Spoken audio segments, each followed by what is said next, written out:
CPML new democracy Khammam division committee ఆధ్వర్యంలో ఈ ప్రభుత్వం 6 గ్యారెంటీలు ఏవైతే ఉన్నాయో వాటిని అమలు చేయాలని ఒక ప్రధానమైనటువంటి డిమాండ్తోనే ఈరోజు ఖమ్మం కలెక్టరేట్ ముందు ధర్నా కార్యక్రమం నిర్వహించడం జరిగింది. గత పాలకులు చేస్తున్నటువంటి ప్రజా వ్యతిరేక విధానాలపైన ఈ తెలంగాణ రాష్ట్ర వ్యాప్తంగా ఉన్నటువంటి అన్ని వర్గాల ప్రజలు అనేక పోరాటాల ఫలితంగా సంవత్సర కాలం క్రితం కాంగ్రెస్ అధికారంలోకి వచ్చింది. రేవంత్ రెడ్డి గారు ముఖ్యమంత్రి అయినారు.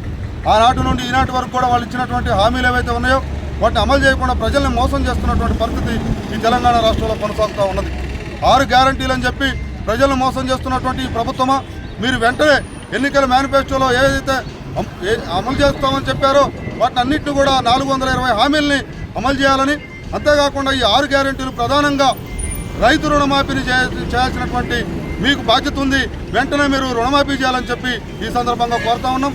అంతేకాకుండా రైతాంగానికి ఏదైతే ఎకరానికి 15,000 రైతు భరోసా పథకాన్ని మీరు అమలు చేస్తామని చెప్పారో ఇప్పటికి కూడా దాన్ని అమలు చేసేటువంటి పరిస్థితి లేదు, దాన్ని ఊచెత్తడం లేదు.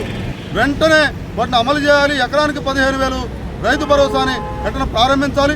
కళ్యాణ లక్ష్మి పేరుతో కళ్యాణ లక్ష్మి ₹1,00,000తో పాటు ఒక తులం బంగారాన్ని ఇస్తామని హామీ ఇచ్చారు, దాన్ని వెంటనే అమలు చేయాలి.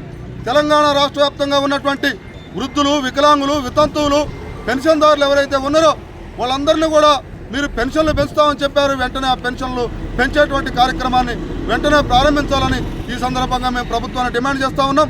అంతేకాకుండా ఎన్నికల మేనిఫెస్టోలో పొందుపరిచినటువంటి హామీలన్నింటినీ కూడా అమలు చేయలేని ఎడల గత ప్రభుత్వానికే పట్టినటువంటి గతి మీకు కూడా పట్టబోతూ ఉంటుంది.